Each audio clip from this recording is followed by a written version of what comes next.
Good. Colin Cowherd earlier. I've heard of him. There are two teams, just so happens that they both played in the NBA Finals last year. Huh.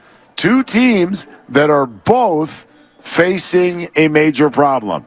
The Celtics are now on the road in Philly, facing elimination. I got 3 losses and a bunch of problems. In their next game, the Warriors are facing elimination for the rest of the week, no matter what happens. So, could these two rivals get together to fix one another? Here's the proposal.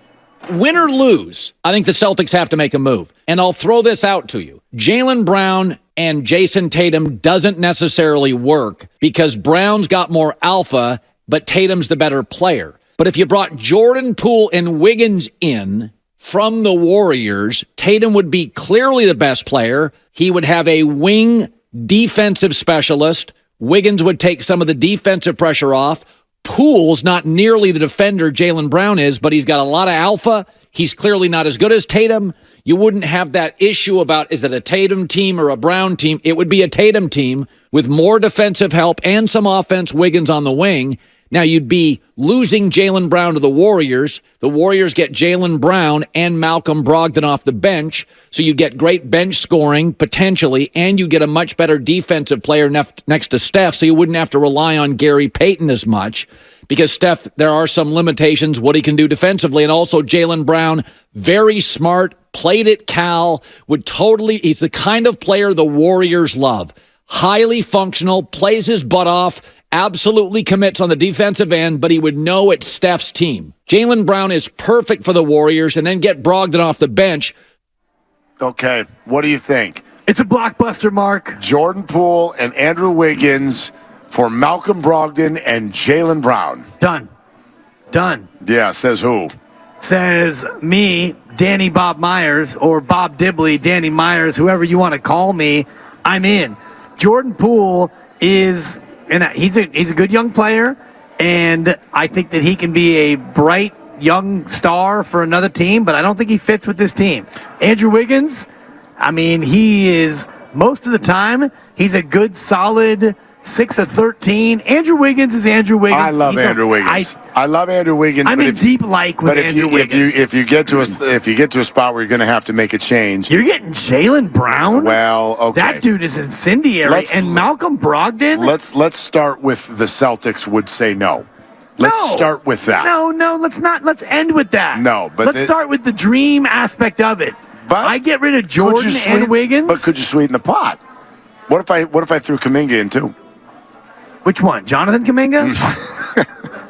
Sorry. I mean, I thought I'd go for that. Just it's lighthearted, but Bob Kuminga. It was Bob Kuminga. Bob and payroll. Yeah, exactly. Bob Kuminga and payroll. Yeah. No, it's no deal. Listen, if I gotta send in Jonathan Kuminga, then I got to get something back, like a pick or something. Because my initial response is this: I don't know what to say until I know how the season ends for both of these teams. Can we re-trade Wiseman? I don't know what to say until I know how this season ends. Well, let's say the season ends tonight and tomorrow, if the Celtics and Warriors both bow out in round 2, I would be very intrigued by that idea. But I also think Boston would say that's not enough. That's what I'd say. And then I would say, okay, then what is?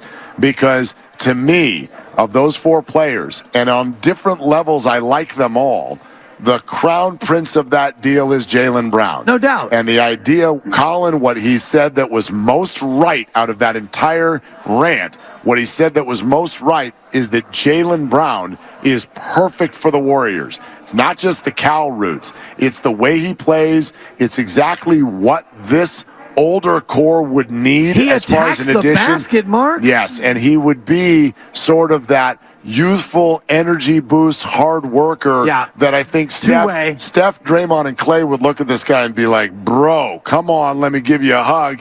You can play with me. The opposite. And Malcolm Brogdon, too, on the defensive end, he would immediately become your second best defensive player.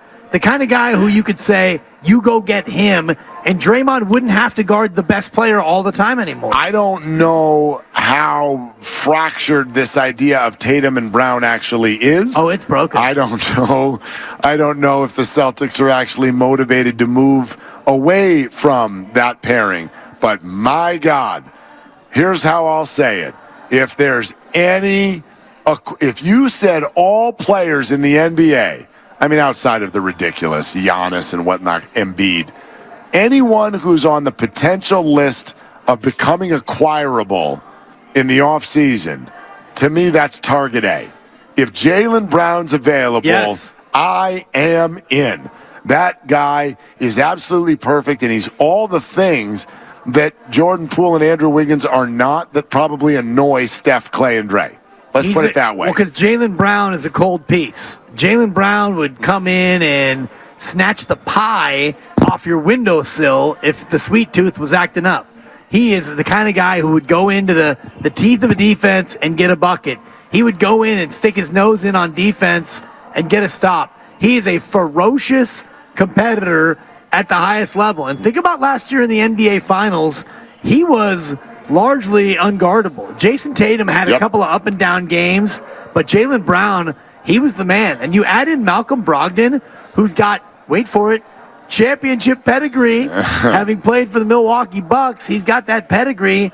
And I love Jordan Poole, and he's got great upside and all the rest of it. And Andrew Wiggins, if Andrew Wiggins is your third best player, you can win a championship. And I'll refer you to last year when they won a championship, and he actually was the second best player in the NBA Finals. So he's no slouch, but this team needs another dog. Well, and right now, Draymond Green is the only dog. The other idea that's out there is what will this franchise hang its hat on when the big three are done? Steve Kerr says there's many years left. Great. Well, there's not 100 years left. There's not even 5. So there's 3. When you move on, who in theory could play the role of being your best player? We sit here today having moved on from the idea that it could be Jordan Poole. And we already know, as much as we like Andrew Wiggins, he's not an NBA one. That doesn't work. Jaylen Brown, who's 26 years old, that's all. That's all. That can be an NBA one. No doubt. In my opinion. And if you look at the accolades that Jaylen Brown received, and we can get into the full list of the all-NBA teams, and the all-NBA teams are out, Jaylen Brown is among the best 15 players in the association, and neither Wiggins nor Poole is. So if you had to sweeten it with Jonathan Kuminga, and maybe you get a couple of second-round picks back, I'm still in, Mark.